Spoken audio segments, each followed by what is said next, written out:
Hello and welcome to the Joyful Rebels podcast, where rebellion meets wellness. We've got Claire and Donna Thomas here, your mother-daughter duo, and we are here to bring you insight, some science, and maybe some laughs in our shared pursuit of finding more peace, more joy, and more balance in our physical and mental health. Thank you so much for listening, for joining us today as we share some practical tips to empower you on your journey to living your best life. So, we're going to continue with this new format that we've been playing around with for the past few weeks because we're enjoying it, Mhm. right? I think we're having fun with it. So, we've been calling it Ask the Joyful Rebels. You ask, we answer. So, Mom, I'm going to present this week's question and then I'll hand the mic over to you. Okay. So, this week for Ask the Joyful Rebels, how do you navigate the balance between setting challenging goals, fitness or otherwise, and practicing self-compassion when it comes to your body and your abilities? Hmm. I know. Hmm. I like that it's the like a big goal, but then the other end of it is with compassion toward the how I interpret it was the progress or the performance of it, which I got to admit that in my past, I haven't always parsed that out and I've kind of rolled it all together. And I haven't been that successful with it. So I'm really glad that we do get a chance to talk about it from a couple of different perspectives, and I wonder if, how similar we'll be on this one, because even though we're different generations, um, we tend to think in some of the same lanes, but let's see if that holds true today. Uh, I came up with a couple of examples in my life with this navigating and having balance with goals and progress. Because in one area, I feel like I'm kind of killing it. And in another area, I'm not. And here's what I learned when I had a chance to compare and contrast those two situations and how they feel and how they play out in my life is it really boils down to I know what matters to me. Mm. And, I'll start there and probably finish there. But I have a way better, I'll say it this way. I have a way better idea what matters to me. And that is the thing that I hold on to without a super tight grip, but one that's got enough stickiness to it that I don't forget it. Because I don't know about you, but I can get caught off guard. And if I see something that looks appealing, I kind of want to go that direction. Or I'll be inspired by somebody I've met and I'll be like, oh, that sounds really good. Like I get my inspiration in lots of different places, but it doesn't always align with what really matters to me. So let's see if I can bring it to life here. Um, in terms of weightlifting, which I know I've talked about it, but again, as women, we got to be weightlifting. So I don't mind bringing that back into the conversation. How I try to balance the goals and the compassion for meeting the goals is I tend to video the last set of what I'm doing. And I don't know if it started with that's when I remembered and said, like, hey, could you film this so I can see what it looked like? There might be an element of that. I don't know. But what I found was that, the last set, so for me, I tend to train in sets of 5. So the 5th set is what I'm capturing on video. And what I see is all the form breaks. Like I want to learn from them. I want to see, like, as I'm tired, how my form is not like the first set. I've got some fatigue that has set in. It's not insta pretty. It's not at all. I'm kind of like, "Ah," I look so gassed. And so I'm capturing that. So it's not for the benefit of being able to post it like, look at me, which I don't think there's anything really inherently wrong with that, but I don't want to chase that as the goal. Mm. But what it shows me is that I have vulnerability that I'm willing to show, which I feel is really universal. And I'm attracted to that when somebody shows me who they really are. I want to connect with them more. And that goes for myself as well. So it shows me vulnerability and effort. And that's where I come to. If I'm in a situation where I can express and live in a vulnerability that's appropriate to what I'm doing, I like that. And effort, like trying matters to me. Mm. It really does. And when I try, many times, not 100%, but many times I succeed. So the trying is the precursor to any performance. And the performance part of it is just something I don't really want to get attached to. I find when I do that in my life, and it's really got to be like I have to either get this this specific client, or I have to get this public speaking gig or I've got my hand really wrapped tightly around the end product, I fail most often, and it's not as fun. And I tend to veer from the things that really matter to me. So here's an example of I can see the vulnerability, I can see the effort. So me, I'm encouraged to continue to weightlift. Okay, so that's a place where I feel like um, I'm feeling good about that effort. That's not every sphere in my life because when we talk about physical health, mental wellness, um, I'm really exploring writing to create, to put my story down uh, for purposes of public speaking and to really encapsulate, the 6 years that I had 4 major joints replaced is a story that I think somebody will need to hear, and I need to say it. So I took my inspiration from you, Claire, and you were like, "Hey, I'm just going to write 15 minutes a day." And then you'll wind up gaining traction. You'll think about it during the day and think, and really has, it's kept it top of mind where I'm like, okay, I'm going to go here now with this story. Here's a facet of it I've unlocked from my memory. So I love that and felt like I really had a running start and I did a really great job. And then life came in. And I'm going to say for the last 3 weeks, I have been skidding to a halt and I haven't written at, at much, if anything. And so one might think you'd be like, oh, I could be really down on myself. I'm not following through with this 15-minute suggestion of writing and getting into that habit. But what I realize is that I do have it in my calendar still, that I had a big enough reason to not write every day like I said I was going to. And I didn't feel bad about it because I wasn't attached to the fineries of writing and making it like all really great and prepackaged and beautiful. I just was like, I'm still thinking about it. So when I sat down to write, I had this kind of word vomit, not so much that I caught up, but I didn't miss a step. Mm. And along the way, I still felt like I was vulnerable in the process and I still had effort. And it wasn't the effort that I thought it was, like producing something every, 15 minutes a day. I had a gap, but then it was still top of mind. And then I was able to, and it's not about catching up, but I felt like I was able to express myself where I didn't feel like I had abandoned my original goal. So again, part of it for me is I just have to know what's important to me. Is it important for me to have the end product or the journey along the way for setting a goal and having compassion with it? Is that I show up with whatever I'm doing with a sense of vulnerability, that I'm going to put myself out there and produce effort, whether it's consistent, whether it's how I thought it should be or would be, but the effort is there.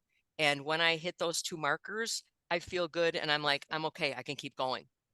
So I'm learning along the way, but the overall thread and the arc of the things that light me up are still there. Does that ever happen to you, Claire? Or when you press play, are you like, I'm in?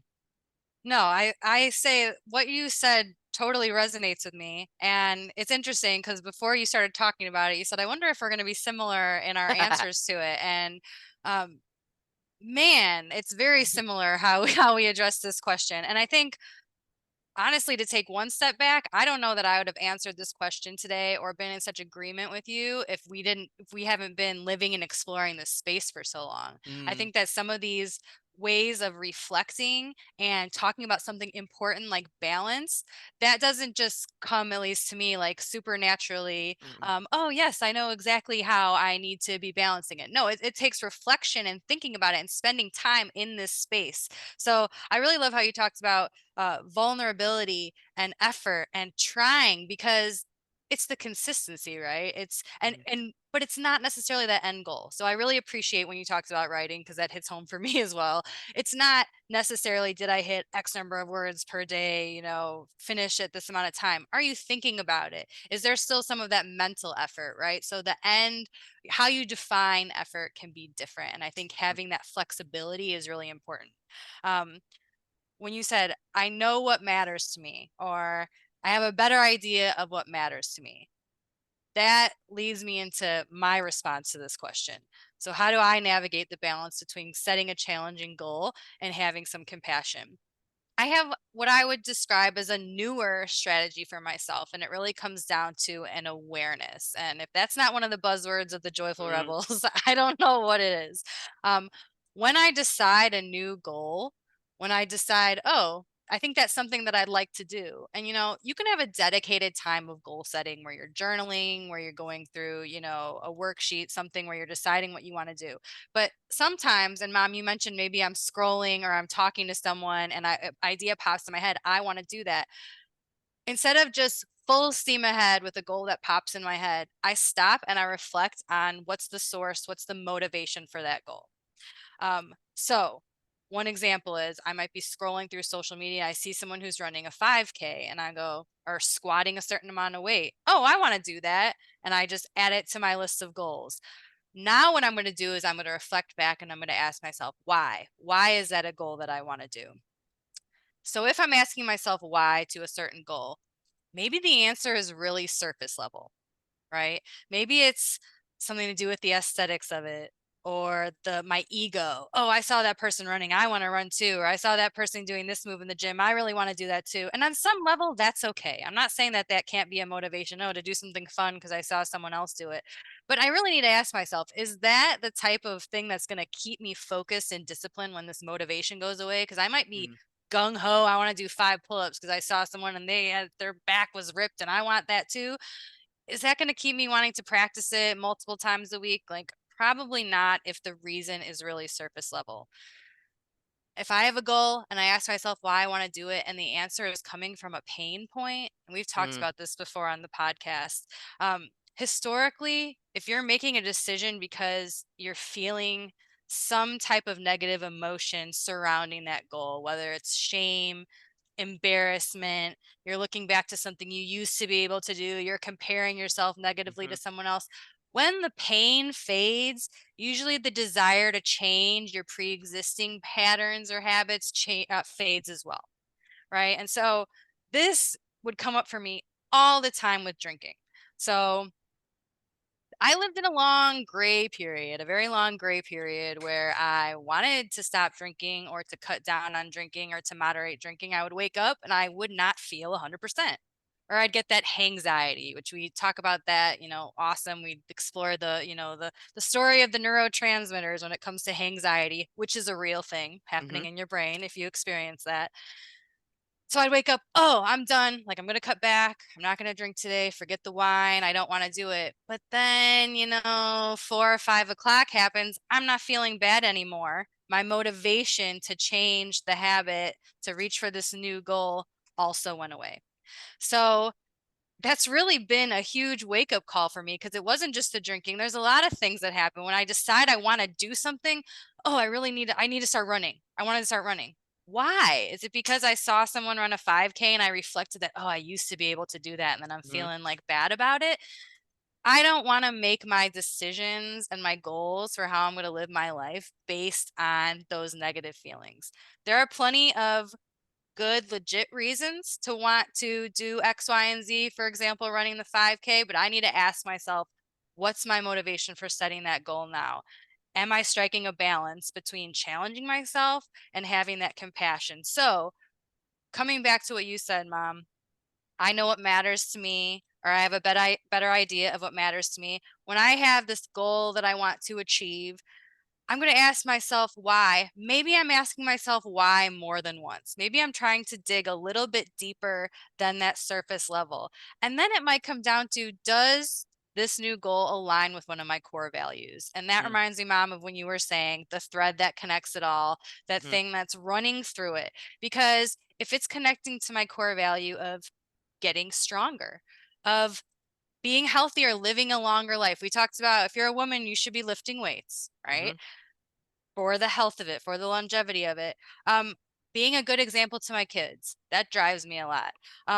Another big one when we're talking about fitness goals and things like lifting, for me, a big why is to shift my attention away from being obsessed with body image and focusing it on things like, what can I do with this body? Mm. Like that's a way where you could take it. It might have originally been a motivation from a pain point. Like I need to work out, right? I need to lose X amount of pounds. I'm going to take my energy, my limited amount of mental Mhm. energy, believe me, it's limited up there. And I'm going to say, no, I want to get stronger. I want to squat this amount because of all the positives that come with being stronger. And I've already identified that that's one of my values. Like, I want to go for that in life.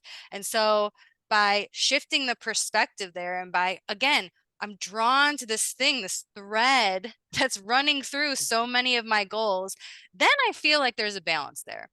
There's a balance between I can set something that's challenging, but also I've got some compassion for myself, and I'm being realistic in that I understand motivation is going to go away. Mhm. We all know motivation is going to go away. But if it's something that there's that deeper why there, then it's going to, increase my consistency. And I love that you said, Mom, trying matters. Mhm. Trying matters. Doing things that you aren't necessarily super hyped up to do. I think those are the moments when we're growing, right? That's when that vulnerability is there. Can you still show up and do something you said you were going to do when Mhm. you don't feel like doing it? Because I mean, Mm. that's life. I am not always motivated to move my body. Most times I'm not, if I'm being completely honest, but I'm going Same. to show up because the underlying reason is what matters. Hmm. I just want to throw out there really quick. If you're thinking about goal setting and all that, we do have an episode, Successful Habit Tracking, which is a way if you've like got a goal and you want to move toward it, and Time to Build That Habit, which is one of our oldies but goodies. If you want more, like, I do have an idea of a goal I want more structure on how to, work at it sustainably. But with all of that just spilled out of my Ah, mouth as we're talking, what are you thinking? Are you surprised that we align in what we're thinking about? what I'm finding is we are all connected. And as we go through the topics and we continue to share ideas, um, just have conversation where we can learn and grow together. And I don't think we're unique here, Claire. I think this is for all of us women. And I don't even think it has a gender boundary, that we can come from different stations in life, from different generations, from different value systems that we're starting. But when we have conversation, we come together.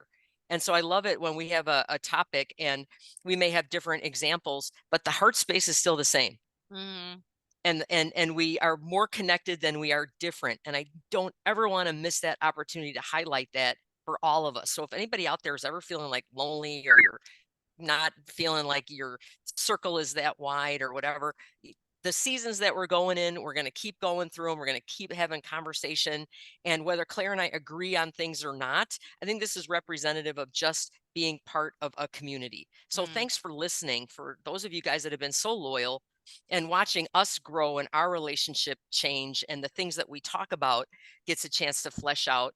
But thank you. Because all of this has been really fun, and I just like the connection of it. I like where it's going. I have no idea where it's going to go, but I like the ride, and I hope that you like the ride too. So, Claire, thanks for being on the ride with me and them. And if you want to bring us home, please do so. But I'm just grateful, and I don't want to miss the opportunity to say that. I'll end on the same note. I think that we're learning and growing together. And just to echo what I said right in the beginning, that how I answered these questions the past few weeks would have been different when my head and my heart was not in this space. So the fact that we get to chat about it, and all of you listening are thinking about it, are doing your own work, we're proud of you. And we're so glad that you're joining us on this ride. So until next time, Rebels.